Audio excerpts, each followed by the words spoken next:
Good evening, everyone, and welcome to our Board of Directors March 11th, 2025 meeting. Thank you to those attending in person tonight and those staying engaged by watching our recording at a later date or joining us on Zoom tonight. The public is reminded that if they wish to speak during community comment, they will need to fill out a speaker form located in the lobby on the table, and then turn it in to Board Secretary Kim Coven, seated at the end of the table on my left.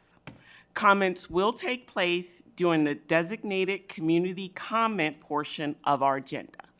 Before we dive into tonight's agenda, I want to take a moment to introduce those seated at the table with me.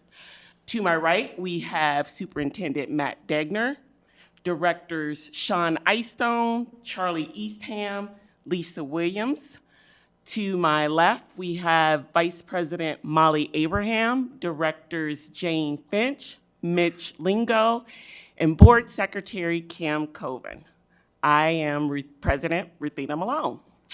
With that, we will dive into tonight's agenda. And first up, we have the student representative updates, and we will hear from Liberty High, Naomi and Elena. Welcome. Good evening. I'm Naomi from Liberty High. My partner is not here with me today. She had other business to attend. To start off, Liberty's Club Difference Makers hosted their big event this past Saturday, the Hollywood Lights Childhood Fights Dance Marathon, where they raised $22,505.14 for the University of Iowa Children's Hospital. Liberty hosted its first show choir competition on Saturday, March 1st, called Storm the Stage. I heard it went very well. Our girls' basketball team, varsity basketball team, made Liberty history by being the first team to qualify for the state competition. 34 of our 40 BPA students qualified for their national competition in Orlando.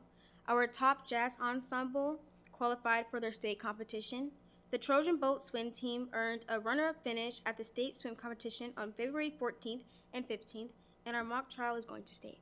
And that is all I have. Thank you. Thank you. Next up, we'll hear from West High, Mustafa and Grace.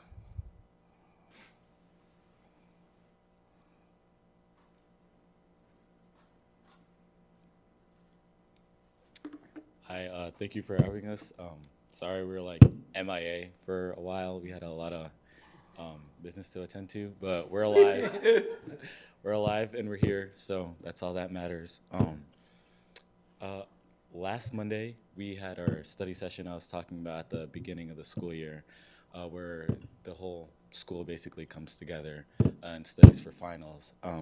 We had Best of West, a collaboration with Blessed West, which is an association made of upperclassmen students that are basically very educated in their field for favorite sciences and things like that. And we had them basically help everyone who attended, and yeah, we had snacks, hot cocoa. I think it was a great turnout this year. And we're gonna have it one more time for the third try. And then on April 17th, we're currently planning for our not study session, sorry, movie night, which is gonna be on our Trojan Field. And basically we're using our Jumbotron to display a movie that the student body had got to vote on. So we're excited for that as well. Sorry, I haven't been here for a while. I had basketball. We are having our pancake day again this year. That is a big fundraiser for all of our sports and stuff, so we're very excited to do that. That will be at the beginning of April. And then we have our Community Inclusion Club, which is for the special ed kids. And it's a basketball game on Thursday after school. And we're really excited to host that. The pep rally comes, and we have the band there. And it's just a super fun time, so we're really excited for that. And then we have our talent show later in April. So, yeah, thank you. Thank you. Next up, we will hear from City High, Nicholas and Anya.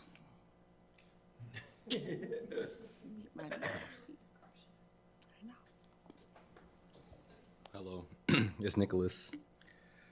All right, so to start off, robotics has also qualified to state, and they made it. They made it to state. Mock trial also took first and second at regionals, and also are going to state. For our attendance, we had an all-time high record of 97.9, which is amazing. And for the phone policy, has been doing pretty good. We talked to Mr. Bacon not too long ago, and he said the number of phones being taken are going down. So, yeah. Sorry, I missed the last meeting as well. I was concussed, but I am better now. So that's pretty nice. We've had a few really exciting things happen at City High the past few weeks. It was the end of the trimester. We had a good close to the trimester. Of course, finals are a very stressful time, but the day after finals, we had our Friday off, and on that day we had our spring carnival, which we've done a carnival in the past about 2 years ago, and it was a winter carnival, but we did that again, and it was combined with our volley buff. And so that's like the boys version of Powder Puff, which Powder Puff is girls play football, boys coach, and then we had boys play volleyball, girls coach, and everybody had a really great time with that in the carnival. That went really well overall. Tonight was the first track meet for the girls at City High, and the boys just finished track meet yesterday. So everybody's getting really excited for the beginning of track season. Let's see. Our show choir just had their spring showcase, and I didn't get a chance to go to that, but everybody said that it was amazing. Our jazz band won the Co-College Jazz Festival and went on a special trip to Chicago. So I know that's a very exciting trip for everyone that's in jazz band. Only the top jazz bands out of the 4 get to go to that, so it's pretty exciting. Our wrestling and bowling teams both won NBC titles during the winter season, which is very exciting. And our EPIC program, which is Every Person Impacts Culture. I think we talked about this before, but it's a student tutoring and mentoring program. And this trimester we had 538 peer-to-peer sessions. That's in one trimester, and so that is, if I remember correctly, almost double of what it was the first trimester, and so that's very exciting. I am personally a part of that program, and I can say that it's amazing to see the progress that these students make when they have a little bit of extra help from a peer opposed to a teacher. And I can also say that the people that are able to mentor and tutor experience a certain amount of growth as well from that. So that's pretty amazing. Great. Thank you, guys. Thank you. And Tate High has provided us with their update. You'll see that they celebrated the end of second trimester with an assembly and presented over 100 awards. They also welcomed 30 new students for the third trimester, and the students are continuing to volunteer monthly with the free lunch program, Houses into Homes, and also participating in the support groups offered by the United Action for Youth. Next up, we will hear from President Brady Shutt as he gives us the ICEA update. Thank you, President Malone, Vice President Abraham, Director, Superintendent Degner.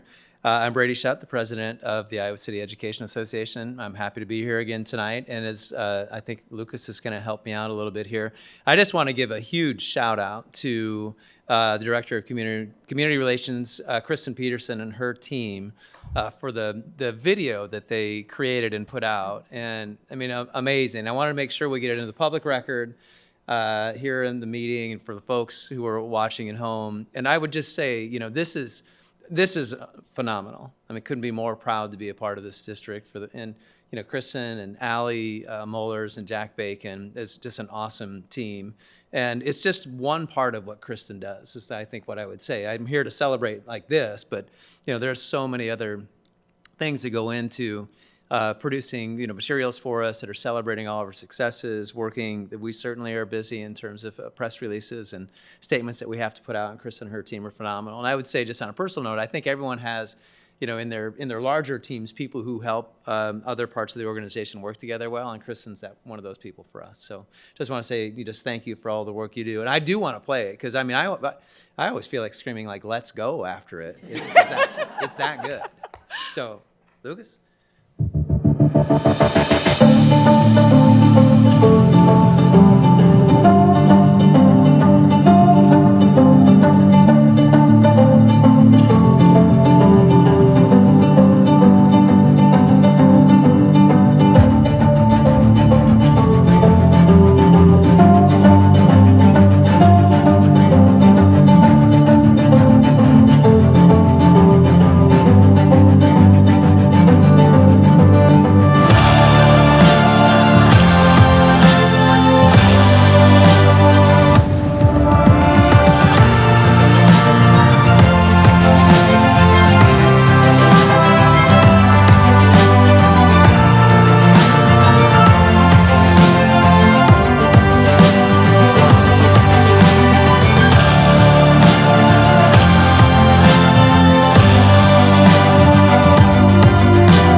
Thank you.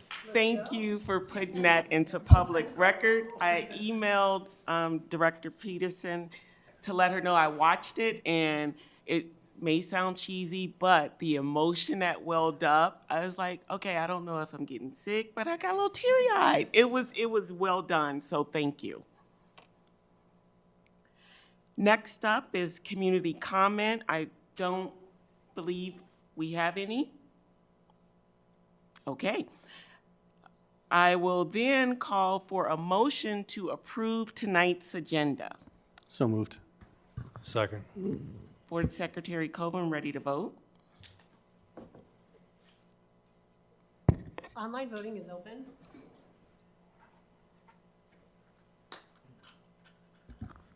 I'm a yay vote, Kim. Thank you, Director Finch.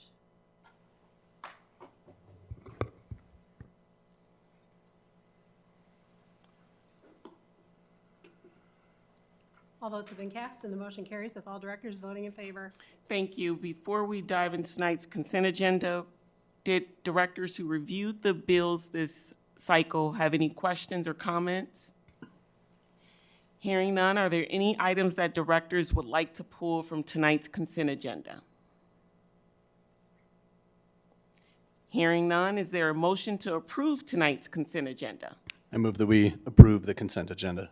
Second. Thank you. Board Secretary Coburn, ready to vote?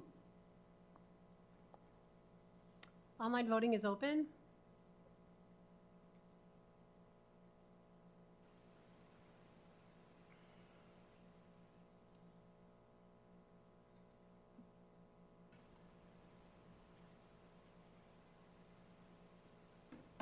All votes have been cast and the motion carries with all directors voting in favor.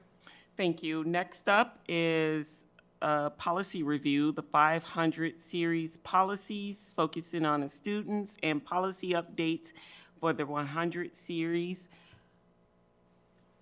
Director Williams, did you have any comments you wanted to make? I know we talked about this briefly last month. Forget my name Yep, there for a I second. sure Yeah, you did. sure did. No, we talked about the 500 and the 100 series last month, and they went through P&G last month. The 100 series is mostly just technical changes to some wording, nothing too substantive there. The 500 series, we did have some substantive discussion about some of the policies at P&G, and the team and Deputy Superintendent Ramey. Now you now it's forgot my my turn. name. Yes. You can jump in here, but we're gonna pull about 5 policies, and those are the ones listed on board docs that the team is still working on some language recommendations for. But other than those 5 we'll be approving the rest of the 500 series, which are, again, like the 100 series, mostly technical name changes, nothing too substantive. Yeah, correct. I think you covered it. We don't have anything to add on those policies tonight. As Director Williams said, we're getting some additional information. Some of it is from internal, some of it's checking with legal, and then we'll bring those back with the discussion of the 600s at P&G at the end of the month. Great. Did any other members of Policy and Governance have comments, or any other board members? I have a couple questions. Came to me today because I got around to looking at this, and I won't make. Specifically, it's on 5/2010, which includes the use of motor vehicles. As most people know, I live next to the high school, or one of the high schools in town, and 98%, probably 99% of the students are great, awesome people to have as our neighbors. But I get a lot of comments and questions from people in the neighborhood, specifically about vehicles. And the first question is, I apologize because I got around to this afternoon. I usually try to send Superintendent Degner messages with my questions beforehand, so I apologize in advance. But I'm kind of wondering why we include the language of just speeding, and because that's what's being added in here, and speed limit in parking zones, and not just something like following vehicle laws, or why speeding was picked out there, or. I think those are, oh, sorry.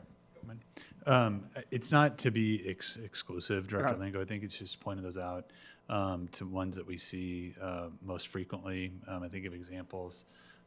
Director Abraham is very familiar. I'll use West High. The back, we have students and maybe even some staff that choose to park the wrong direction in our one-way that interrupts our bus flow. We ended up putting in additional speed bumps at the two ends of the Ninth Grade Center parking lot because it was just becoming like a speedway. And so it's just to draw attention to those more than anything else. It's not to say that those are the only things that students could be cited for. Yeah. And this is another question. With the way that the language is structured, I'm just trying to figure out if this extends to just when students are on the property, or when they're coming to and from the school, or how that works in here. And if, and kind of a second jump off from this question is, because the school that I grew up in that allowed time release and things like that, if you were breaking the law while in your vehicle on time release, you could get your time release rejected. Is that part of this policy, or how far does the policy extend, and where does it end? So this would be, we haven't had that conversation. I'll just preface it with okay, that. That's fine. But given it's the board policy, and Lucas might want to add something, that if we looked at something like, for example, I know it doesn't address this, but something like good conduct, which we use with activities and sports, could be possibly a derivative of that. If we wanted to look at something from that, obviously the policy is our umbrella that would then potentially allow for us to formulate either a procedure, a policy, a handbook off of that. To my awareness, I'm not sure that we have anything directly on this right now, but this would give us that opportunity to work with our buildings and to rely back on this policy if our principals wanted to look at something like that, to enact something like that in terms of their code of conduct for students in general, or ones that participate in activities. Javon. I was just going to say, I think it's always in our purview. If we wanted to remove open campus privileges for a student for a disciplinary consequence, we could certainly do that. Okay, so that's pretty much it then. Thank you. All right. Any other questions? Okay, hearing none, we will go straight to our action items. First up is the 500 series policies for students. Is there a motion? I move that we approve the 500 policies minus the 5 that are listed separately in board docs. Second. Is there any additional discussion? Hearing none, Board Secretary Coven ready to vote. Online voting is open.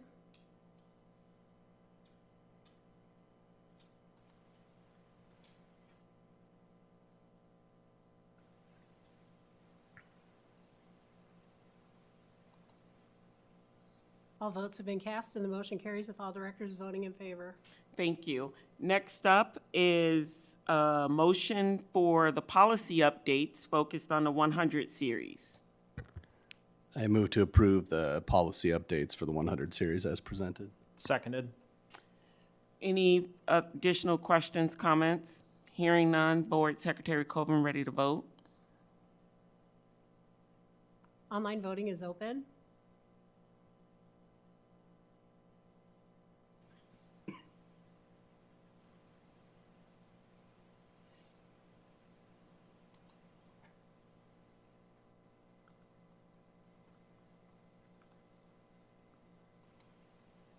All votes have been cast and the motion carries with all directors voting in favor. Thank you.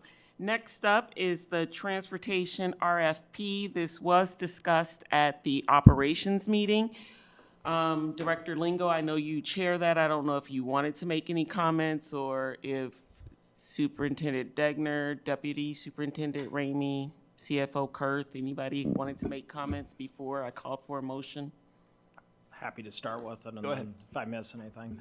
So we have the RFP for transportation this month, or for the next 3 years, isn't it, the RFP? Okay.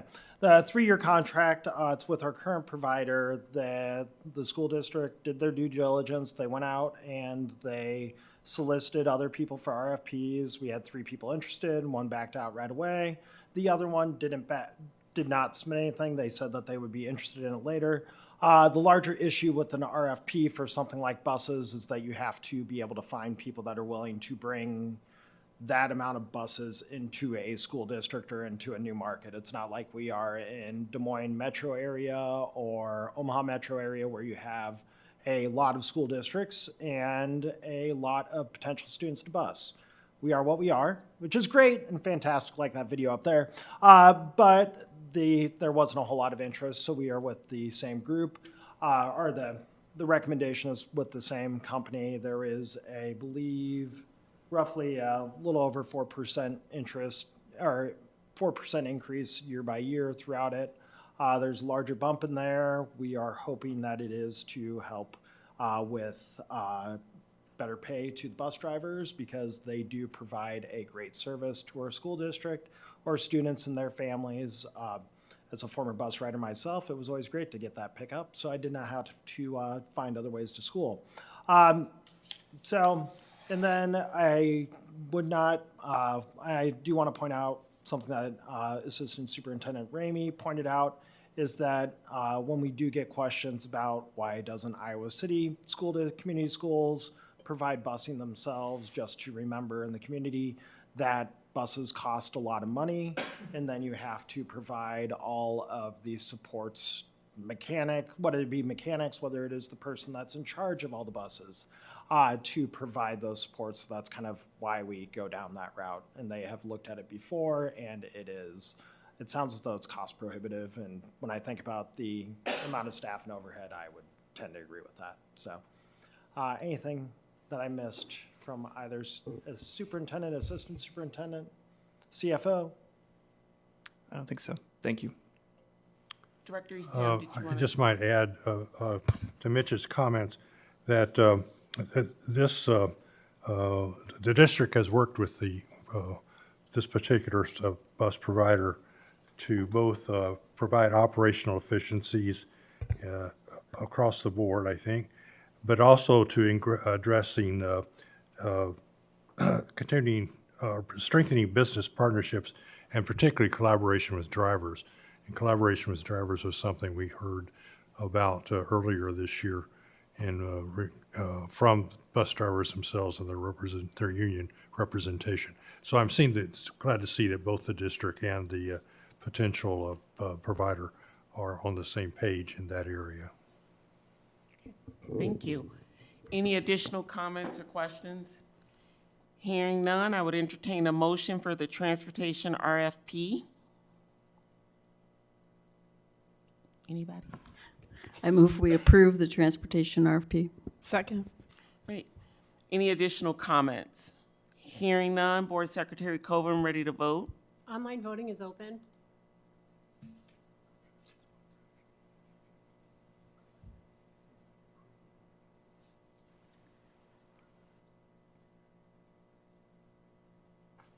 All votes have been cast, and the motion carries with all directors voting in favor. Thank you. Next up is the upcoming events and community update section. First up is the legislative update. We have 2 remaining legislative forums, one on Friday, March 28th, and the last one will be on Friday, April 25th. Superintendent Degner, do you want to lead us off with some updates? You bet. So there's a lot of activity happening at the state capitol right now with several education bills that have still made it through the funnel. And remember that if it has something to do with a budget item, there can still be new legislation introduced as well. But we've been watching some cell phone cleanup and working with legislators on the language around parent exemptions and trying to keep that narrowed to existing health plans or students that are on health plans. And then, of course, some accommodations for kids on 504s or IEPs as well. Attendance, they're working to clean up some of the language around the chronic absenteeism law with hopefully removing the requirement to do the certified letters. I believe they voted on that even yesterday. So we're looking forward to the removal of that requirement. Preschool, maybe one to pay attention to. Adam, you might need to help me with the number if you still remember. It was 454 this morning we were talking about. That was the privatization of preschool. I want to say 443, but let me look it up real quick. Okay, we'll get that number to you here, but there was a bill we were going back and forth. 445, okay. If you remember that, you're great, right? Yeah, we've thrown 3 different numbers at you. So 445, but it talked about basically kind of think about like vouchers for private schools, the same type of idea for community child care providers, where some of that state funding would flow to private providers. And so that would obviously, have an impact point for us, but something we're used to with kind of our other grade levels in terms of how we're trying to get kids into our preschool program. So wanted to draw your attention to that one. We've talked previously about math, and the individualized math plans, similar to how we have the plans for literacy. And then, of course, there's some other impact points for us as well that I won't belabor yet tonight. But it'll be interesting to see how those things progress out of committee and to the floor and what we're dealing with. I think the theme we would continue to try to reiterate to legislators is to slow down, that there seems to be a lot of bills regarding education. A lot of those have significant impact points to us from a cost implementation standpoint, that a lot of those things may seem easy and workable, but every time we have a new requirement to implement, there's some kind of a cost behind that. And so we want them to be cautious, try to take some of the lessons, that we're learning through the attendance process about how we articulate even some of those bills or some of those new laws out. And so there's still some local flexibility included in there. And then one piece I wanted to spend some time on tonight, and again, we don't have a lot of in-depth information on this yet, but was the Dear Colleague letter we received from the United States Department of Education that talked about race-based preferences and was really an interpretation of a Supreme Court case with Harvard and Students for Fair Admissions versus Harvard, and the ruling of that case, and now with the new administration, their guidance that's been directed out to school districts. So we've been working closely with legal counsel and with the department to try to understand what that means for the district. And so there's probably 3 immediate changes you'll notice in the district. One is what appears on our website, and being careful with the words diversity, equity, and inclusion, according to the Dear Colleague letter. What we do with the Equity Advisory Committee, we've paused the work of the Equity Advisory Committee at this time, and so not bringing that group together. And then finally, the title and substance of some positions that do work in our district that we needed to look at and try to reframe those. And so you'll see some new titles on things when they get reposted to the website to make sure we're in compliance with new interpretations of law as we move forward there. I anticipate there to be other impact points as well, but we're trying to sort out what those might be. And for folks wondering, the consequence is really loss of federal funds. And so for us, that number is anywhere between $12 and $17 million, depending on how they decide to view the funds, either from the Department of Ed or if they include the Department of Ag in that for meals as well. And so we obviously have a need to make sure we comply with that new law and to try to make sure we still do the things that are good for kids and that we serve all students and provide the services that our students need. So did want to mention those 3 immediate impact points. Last week in agenda setting, I said we wouldn't be ready to probably do a more holistic presentation on that. We're still not fully understanding that, and really having no guidance outside of the Dear Colleague letter that's been given to us in a Q&A sheet that just reiterated a lot of the pieces of the letter. So I'm happy to answer any questions you might have about legislation or that to the best of my ability, but that's what I had to share with you this evening. Go ahead, Charlie. Thank you, Matt, very much for that summary, accurate and in depth. I just want to say, personally as a board member, not speaking for the rest of you at all, that I am very much supportive of the work you're doing in trying to maintain our commitment to providing an education for all students in the face of the federal government's current steps to prohibit us from doing that. And I very much hope the public understands that at least one board member, and I suspect others too, frankly, are grateful to you for the stance you're taking. It's very much what I would be recommending if I had to make that recommendation myself. So if there's any doubt in the mind of federal officials about who's in charge here and who's putting our response together, I hope that they understand that the board is working with the superintendent and other leadership as we work through this difficult time for students. So I heard you mention the $12 million to $17 million is kind of what's on the line. I know that the House budget resolution passed last week or 2 weeks ago, which now they go to the Senate of the United States. And part of the resolution is to end Title II and Title III funding and to take 25% away from Title I funding. That's what's on the table right now. Do we have enough unspent cash balance to handle that kind of cut for next year? Well, I'll see if Adam wants to add anything else. I mean, I think, I think about a couple of things from a global perspective, right? There's a lot of fear in the system right now, and I don't think we would want to put more fear into the system by, answering to people about, what that is or isn't going to do. The federal funds are tricky in the sense of what specifically you can provide with those, right? Some of these are directly related to teacher FTE. That would, of course, create some limitations. You think about Title I reading. If we touch that budget, those are funding directly teachers for us. That gets more complicated. Title II is oftentimes things they're more directed at learning of staff, right? Well, those are easier things, for us to absorb or move around. And so until we see the specifics on some of those, it'll be hard to give you an exact determination about if we have the budget capacity to be able to work through those cuts.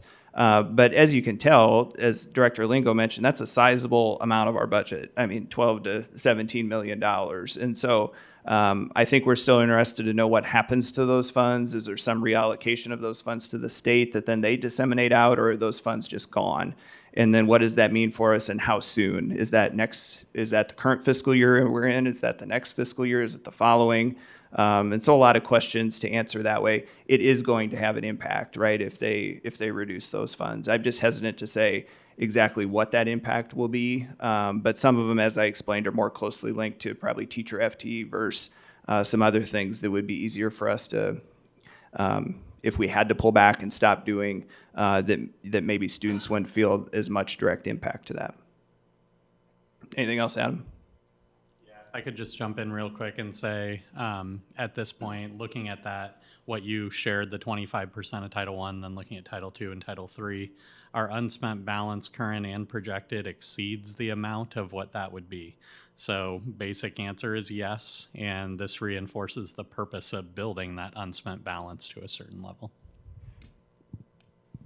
Which I'm glad you said that, Adam, because that is something we've talked to the board and the community about the need for having that unspent balance, that if we don't have that, it's not like we're just sitting on that money without purpose. And this is the exact purpose for why we would need to have that necessary balance, so that we wouldn't immediately have to go to some really drastic steps. Thank you. I won't belabor it, but I concur with Charlie's statements earlier. Thank you, Charlie. Any additional questions or comments? Thank you, Superintendent Degner. That takes us to Director Liaison Reports. Does any directors want to highlight any of the activities they participated in this month? I will share, I didn't send mine in on time, but I did have a great Zoom meeting with Lene Williams, the student who wrote into us about the cell phone policy. She did want me to express that she was not anti-cell phone policy, that it may have come across that way. She just wanted to share from perspective of other students she had heard from. And just, I will say, she is amazing. Just being able to talk about everything that she is doing and experiencing at Liberty. So just wanted to throw that out there.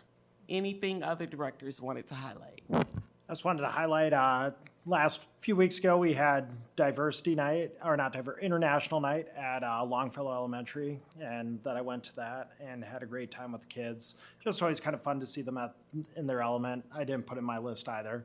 Then last week, went to the iftar dinner with Director Eastham and Directors Finch were there. And again, it's I don't know, I'm not trying to sound too hokey here, but it's kind of heartwarming to watch the kids still being around their parents, but still being kids at the same time, even going from watching the kindergartners and first graders to the 11th and 12th graders, and the moms just being in their presence, kind of embarrassing them. And it's just, I don't know, the more things change, the more they stay the same in schools in a lot of ways, in the way the social networks work. Then finally, before I walked in tonight, I got a picture of Lisa, my Lisa, not Director Williams. My Lisa, the author, came to visit the school today, and she was super pumped with her book in her hand, and just very thankful for those programs that we have going on throughout the district that just add a little bit of icing to the cake. So, thank you. Anything else from directors? Director Easton? Well, hearing your report and Mitch's comments too, and I was able to attend some of those events as well. It reminds me, with the video, that was just fantastic, Kristen, that students are the basis of what we're here for, and students are thriving in this district, much because of the way the community supports public education. Thanks very much. Thank you.